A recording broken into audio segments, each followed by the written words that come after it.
Hey, Coach. Ryan Jensen didn't travel with the team and hasn't practiced since before the Steelers game. Has he had a setback with his knee injury, or has that not come around? And is it safe to say you're preparing to start Robert Hainsey at center in Week 1?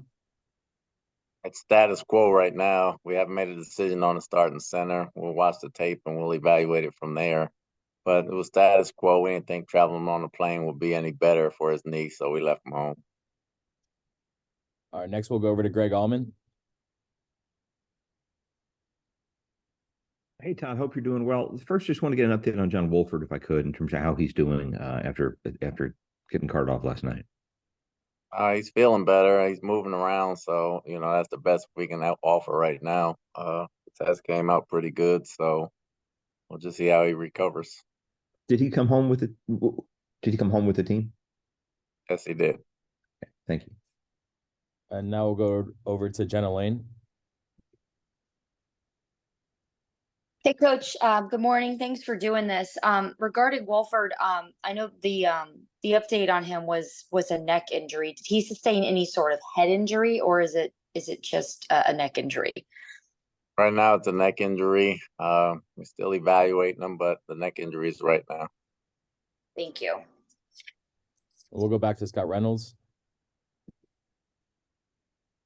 Coach, Robert Hainsey didn't play any snaps last night. Was that just because you wanted to see Nick Leverett and, in a game type setting? John Molchin is another guy in contention for center. Why didn't Hainsey play last night?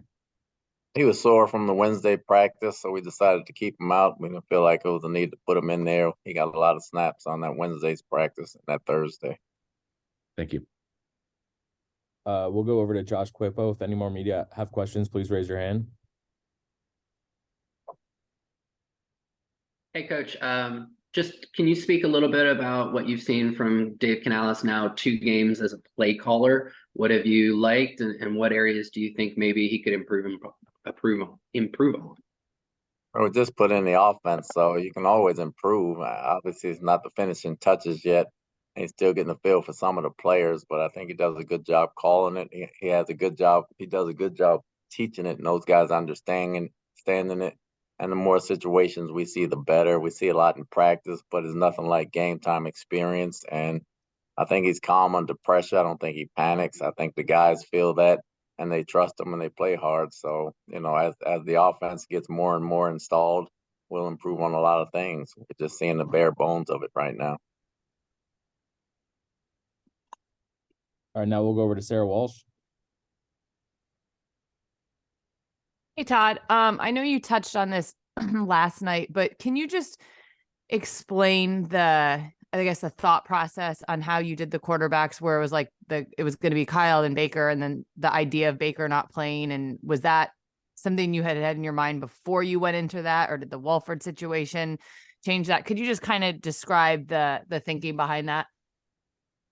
It was all about whether we're going to keep the offensive line in the ball game, and we really wanted to see Kyle in the 2-minute situation. So once we got to the 2-minute situation and Kyle got that in, really didn't want to play Baker in the second half when we was changing the lineup. We wanted John to get some of the work, and he did, so we left him out. To that extent, and if this is like going through the last and final preseason game to get a look at both of these guys, what do you want to see out of this, like last week going into that last game for those two? Just continuing to master the offense. I mean, that's really all it is. Mastering the offense is new for everybody. Everybody's getting a good feel of what they can do right now, just running the offense and driving the car. All right, we'll go over to Joey Knight. Hey, Todd, can you hear me okay? Yes, sir. Have you seen enough at the kicker position to make a decision on who the guy's going to be? I'll look at the tape. You got to make them to be in it. So, you've seen what you've seen, but we got one more game and we'll go from there. And aside from Sean Tucker late in the game, you struggled again to establish the run early. Just watching the film, what did you see in terms of the run blocking? I'm still in the process of watching the film, but I know the first series or the first 2 series, there was penetration up the middle. Thanks. All right, we'll go back to Jenna Lane. You said you're still in this process of watching film, but what were you able to see out of Kyle last night with such extended playing time? Boys, boys in the pocket. A lot more athleticism. He used his legs when he had to, and he was very successful at that. Threw the ball where he's supposed to throw it, threw some pinpoint passes. Like to have a few plays back, but overall, so a lot of poise and a lot of growth. I thought he did well. And you said last night that both would probably play again this week. Do you have any idea what that breakdown will be? I know Wolford's status kind of makes, things up in the air, but do you have any idea how much you want to see out of both Kyle and Baker this week? Well, we'll meet on it as a staff, and we'll kind of go from there, let the players know. And once we let them know, we'll let you guys know. Thanks. Back to Greg Allman. Do you have a timetable for when you want to name a starter publicly? Could this be after the third game and wait until after that? No, we don't have a timetable on it. We'll name it when we name it, and we feel comfortable with where we're at, so we'll go from there. Todd, now that you're back home, just want to ask you about the week up there in general. I know you guys had initially expected to have 2 joint practices and only had the one. How much of an imposition was that, and how much did that kind of change your week up there?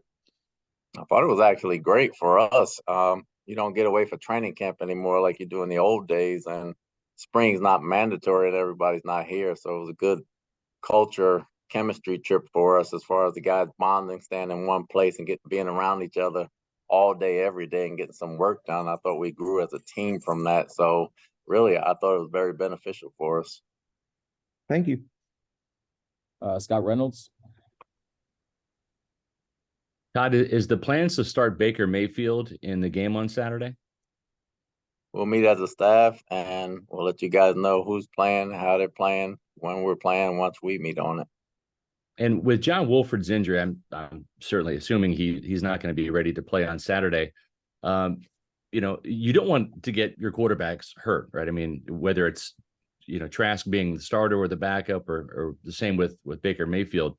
Does this give you any trepidation going into the game that you're going to have to play both of these guys, and one of them's going to have to finish the game probably behind, a backup offensive line? Well, Kyle finished the game last night behind the same line, so that's kind of out the window there. So whoever has to play is going to play, and we'll go from there. Thank you.